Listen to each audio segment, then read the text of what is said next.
What is going on, guys? This is Taylor Stuber with Locks DFS.com, bringing you my final solo video of the week. Just bringing you a couple of my favorite wide receivers plays and my favorite tight end play of the week. Leave the rest for my members, of course. But let's get into it. My first wide receiver play that I'm going to be playing this week, no doubt, and I've talked about it all week. I alluded to it all week. Is Tyler Boyd? And I talked about this Bengals game as a whole. I think when I first made the video, their team total was like 49.5. It rose from 48 to 49.5, and I was gushing about how I loved Andy Dalton, how I loved Gio Bernard, and now I love Tyler Boyd as well. As the game total as a whole has risen to 53, Bengals are up from 21.25 to 24.5. Like I've been saying, just by nature of the Falcons defense with Desmond Trufant and Robert Alford, everything's going to get funneled into the middle where Tyler Boyd plays 68% of his routes in the slot. He'll be facing a cornerback in Brian Poole, who just has been getting gashed all year. He's kind of known for getting gashed like that. So roster construction is kind of weird this week for me, just because I love Andy Dalton and I love Gio Bernard, and then I love Tyler Boyd too. He's 5.8K on FanDuel, entirely too cheap. But I like Gio Bernard too. I got to make a decision if I'm going to play all three in cash. I think what I'm likely to do is play Gio Bernard, Tyler Boyd, and then bring it back with Matt Ryan, who really isn't that much more expensive.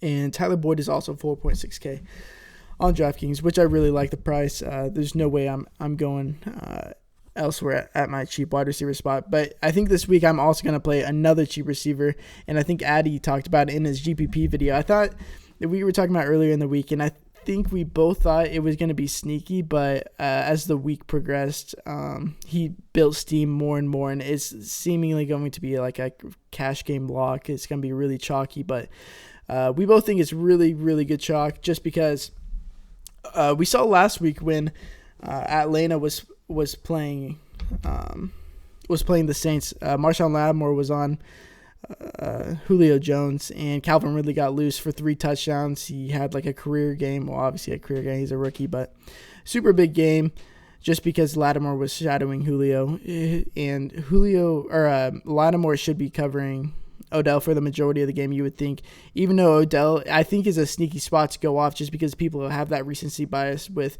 what happened with Julio. Odell could easily take advantage of Marshawn Lattimore. Good cornerbacks get burnt all the time. Lattimore got burnt the first 2 weeks, just had a really good game against Julio last week. But I do like Sterling Shepard a lot. The Giants offense is really condensed now that Evan Ingram's out. He's the clear number 2 for the Giants right now. And I don't know. It goes Odell, then him, and then Saquon Barkley. Actually, Saquon Barkley's kind of eating into his targets, just because Eli Manning really isn't that good anymore and can't toss the ball that deep, not nearly as well.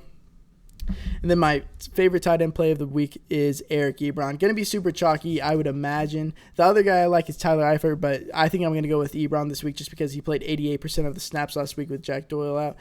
And Doyle will be out again this week. He had 11 targets last week. In the first 2 weeks, he had 4 and 5. Scored both, but he had a mediocre game, so I'm hoping that will take some ownership off of it, if I can find him.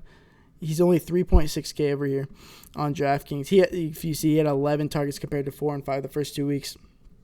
He was just out there the entire time, led the team in targets, and we know Andrew Luck really, he's not healthy. He's either not healthy or he's just not as good as he was before his injury, which you could see that coming. His ADOT's super low, just passing not that far down the field, which benefits Eric Ebron. It hurts T.Y. Hilton a lot and helps Eric Ebron immensely. And on FanDuel, I think Eric Ebron is 5.5K. So super cheap, super affordable on both sides.